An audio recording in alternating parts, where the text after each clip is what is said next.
প্রশ্ন করা হয়েছে, নখ, মোচ ও নাভির নিচের পশম সর্বোচ্চ কতদিন রাখা যাবে? এর কারণে কি নামাজ মাকরুহ হয়?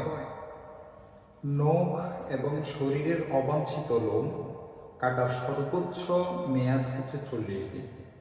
তবে প্রতি সপ্তাহে পরিষ্কার করা এটি মুস্তাহাব।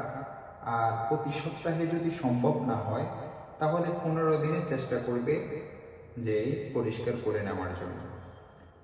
তবে সর্বোচ্চ মেয়াদ হচ্ছে 40 দিন। 40 দিনের অতিরিক্ত যদি হয় এটি মাকরুহ হবে।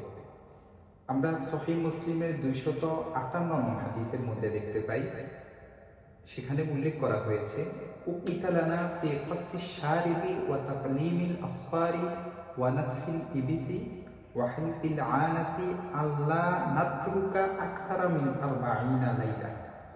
রাসূলুল্লাহ সাল্লাল্লাহু আলাইহি ওয়াসাল্লাম নখ, মোচ কাটা এবং বগলের চুল উফড়ানো ও নাভির নিচের পশম চেঁচে ফেলার জন্য সময় নির্ধারণ করে দিয়েছেন, তা যেন 40 রাতের অধিক না রাখা হয়।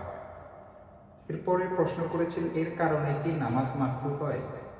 হ্যাঁ, অনেক প্রসিদ্ধ এটি একটি ভুল কথা যে যদি 40 দিনের অতিরিক্ত অবাঞ্ছিত পশমগুলো থাকে তাহলে নামাজ মাকরুহ হয়। এটি পরিপূর্ণ একটি ভুল কথা। এটি ঠিক নয়, এই কথাটি ঠিক নয়, ভুল। দেখতে পারেন আদ-দুরুল মুখতারের 6 নং খণ্ড 407 নং পৃষ্ঠা।